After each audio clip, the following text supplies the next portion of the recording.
ha quedado un poco en segundo plano, ¿no? Dada la cantidad de informaciones, pero la verdad es que la guerra en el Medio Oriente continúa. No hay tregua en la Franja de Gaza y la verdad es que el drama humanitario es de proporciones. Camila Holguín está con nosotros no solo para comentar este tema, sino también otros temas internacionales. Bienvenida, Camila. Hola, Sole, muy buenas noches, muy buenas tardes, ¿no? Hoy día en esta jornada de día domingo justamente no han dado tregua los ataques allí en Medio Oriente a propósito de lo que ya les hemos ido actualizando durante todo este fin de semana.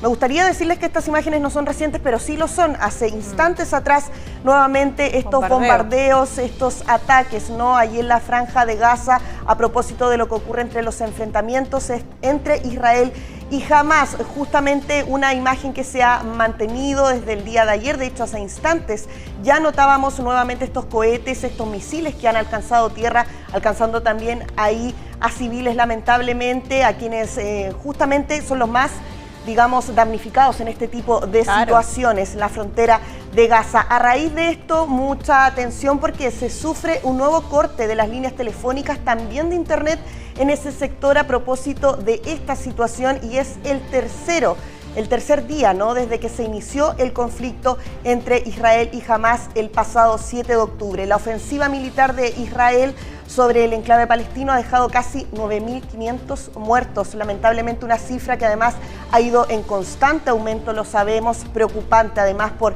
esta crisis humanitaria que se vive ahí en ese lugar. Solo detengámonos ahí unos minutos, ¿no? Hablamos de una cifra, son personas, son hombres, son mujeres, son niños, y ahí quiero centrarme porque ha sido bestial y muy brutal lo que se ha visto, por lo menos en las imágenes, la cantidad de niños afectados, porque lo habíamos recordado también, hay mucha población infantil y juvenil viviendo en Gaza.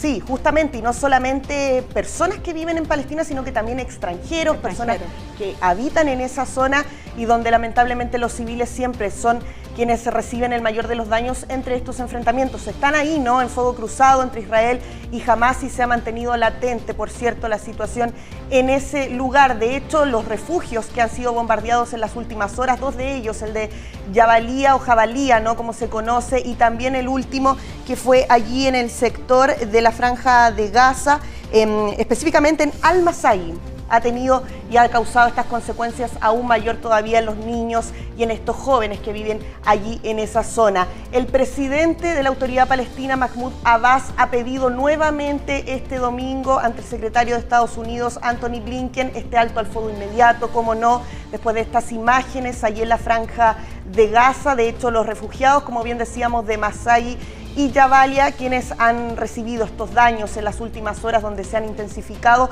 además los ataques.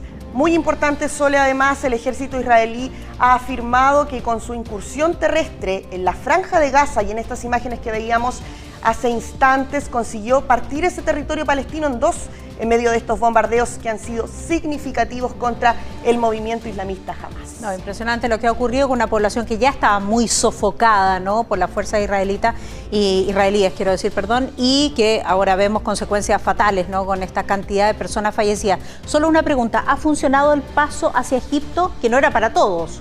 No, de hecho, no era para todos, era para heridos y extranjeros, lo sabemos. Pero hoy, por segundo día consecutivo, ningún herido ni nadie con pasaporte extranjero fue evacuado desde la Franja de Gaza hacia Egipto. Justamente allí lo vemos en imágenes a través de este cruce de Rafah.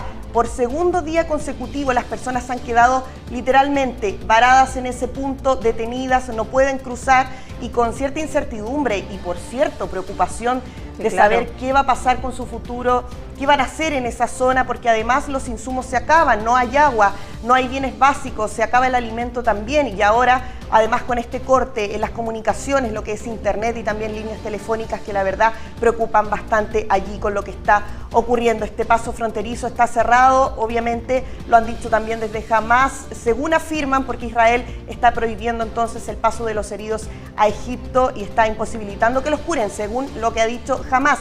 Sin embargo, Egipto ha asegurado también en las últimas horas que ha ayudado a evacuar a cerca de 7.000 extranjeros y personas con doble nacionalidad desde la Franja de Gaza, que justamente algunas de ellas alcanzaron a salir de esa zona. Muy impactante. Vamos a seguir atentamente lo que está ocurriendo efectivamente allí en la Franja de Gaza, donde por ahora no se ve una solución a este conflicto. ¿Qué es lo que ocurre en Rusia? Porque las bombas nucleares no habían quedado ahí también como en segundo o tercer plano de preocupación. ¿Qué está pasando en Rusia, Camila? Sí, de hecho se creía que había un punto muerto ya en el conflicto entre Ucrania y Rusia a propósito de lo que está pasando aquí en Israel con Hamas, pero la verdad es que eso sigue. De hecho, esto es lo que está pasando justamente en Rusia. Se han realizado pruebas nucleares mediante un nuevo mecanismo de propulsión nuclear que ha salido justamente desde un submarino. Les vamos a contar más de esto y de otras noticias internacionales a la vuelta. Vamos a la pausa entonces, es muy breve y ya con este anticipo entonces entendemos qué es lo que ocurre en Rusia y lo complementamos al regreso junto con Camila Holguín. Eso con ustedes, junto a Camila Holguín, analizamos lo que ocurre con el conflicto en Medio Oriente, pero les anticipábamos que sigue vivo también el conflicto entre Rusia y Ucrania con pruebas nucleares. Camila. Sí, así es. Justamente lo que ya les estábamos adelantando, Rusia ha anunciado que realizó en las últimas horas con éxito un lanzamiento de prueba de misil balístico intercontinental enviado desde un submarino nuclear, tal como vemos ahí en imágenes, de cuarta generación. Este nuevo submarino nuclear estratégico tiene por nombre Emperador Alejandro III y disparó con éxito este misil balístico que además, llamado Bulava, ¿no?, desde el Mar Blanco, según lo ha informado el Ministerio de Defensa ruso a través de un comunicado. Tiene un alcance de más de 8.000 kilómetros, una distancia bastante amplia y una longitud de 12 metros. El Bulava, como se llama, puede equiparse con hasta 10 cabezas nucleares. Un hecho que la verdad preocupa bastante porque ocurre justamente cuando Rusia ha retirado, y se ha retirado, bien digo, del Tratado de Prohibición Completa de los Ensayos Nucleares, donde se buscaba justamente prohibir todas las pruebas, todos los ensayos bajo el paraguas de las Naciones Unidas. Ha quedado en nada, se han retirado de ese tratado y casi prácticamente al día siguiente comenzaron nuevamente con estas pruebas nucleares allí desde un submarino. No hay tregua en el mundo, lo conversamos también en comerciales, como no hay tregua con lo que se refiere a otros temas que tú vas a repasar de inmediato. Yo me quería adelantar con el clima, pero antes tienes algo. Sí, tengo algo antes de comentarles respecto de lo que está ocurriendo con el cambio climático, lo hemos estado revisando. Exacto. Pero nos vamos a ir antes, Sole, también a las personas que nos ven en sus casas, al aeropuerto de Hamburgo, porque allí se mantuvieron, ¿no?, suspendidas las actividades durante las últimas 18 horas por lo menos, a propósito de un hombre quien llegó justamente a la losa del aeropuerto, quien mantenía de rehén a su propia hija, una niña de apenas 4 años de edad. La madre de esta pequeña fue la que había alertado preliminarmente a las policías para dar aviso por presuntamente este secuestro de su hija a manos de su propio padre.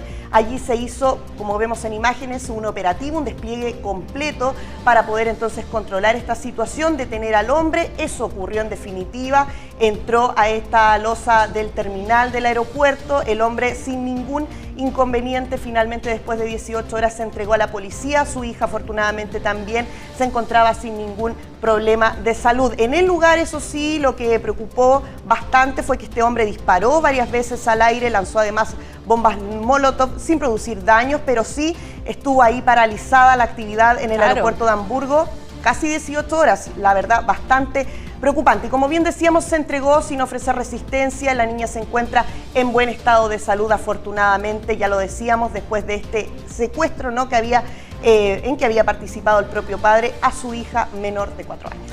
Ahora sí, el mundo no deja de sorprendernos con imágenes impactantes respecto de lo que ocurre, ¿no?, en el mundo con estas inundaciones que tú vas a describir, con los fríos, con los calores extremos, fenómenos que cada vez se vuelven más intensos. Sí, hemos visto las inundaciones, huracanes en México, incluso también las inundaciones en Europa, pero ahora nos vamos a venir a territorio sudamericano. Justamente esta es la situación que se vive allí en Uruguay. Son más de 2.700 personas que se encuentran desplazadas de sus viviendas en este país, en Uruguay, reiteramos, por inundaciones que, como vemos en imágenes, preocupan bastante en el litoral norte del país debido al desborde de ríos tras intensas lluvias que no han dado tampoco descanso allí en ese sector.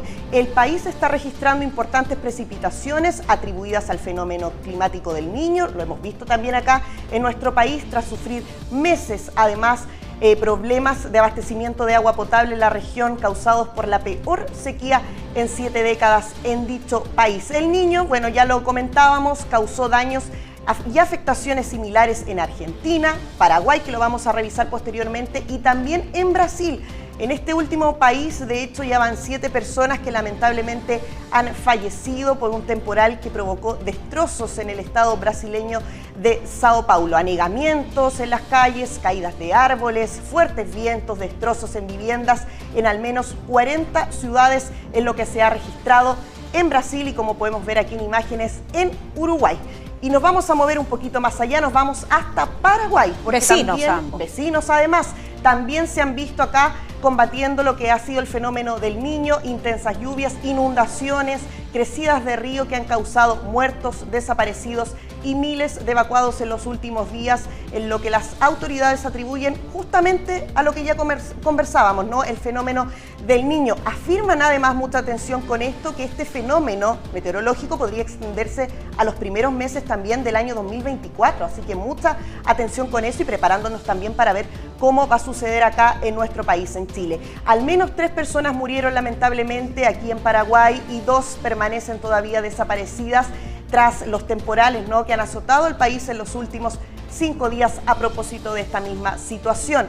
Y un dato no menor, se abrieron los embalses y esto provocó, ¿no?, a que estas inundaciones fueran incluso mayor ahí en la Ciudad del Este, con un saldo de 60 familias rescatadas y transportadas a las zonas altas de ese país. Pues esas postales nos recuerdan lo que pasó aquí en nuestro país, ¿no? Durante este año, en 2 oportunidades con 2 fenómenos muy severos que terminaron con inundaciones muy parecidas a esas y también con la necesidad de evacuar agua de los embalses, que también terminó colapsando, ¿no?, ciudades y comunas completas. Ahora sí vamos a dejar atrás estas imágenes y les tenemos algo bueno, algo lindo que compartir con ustedes, porque yo te comentaba, Camila, que si hay una ceremonia a la que me gustaría asistir es precisamente a este desfile que se hace a propósito del Día de Muertos, porque el Día de Muertos en México ya se conmemoró. Ya se conmemoró el 2 de noviembre, para ser más exactas, y claro, como no, con esta postal que nos trae desde México, donde miles de personas se reunieron justamente en la capital, ahí en Ciudad de México, para observar este desfile del Día de los Muertos, que si bien ya ocurrió esa conmemoración,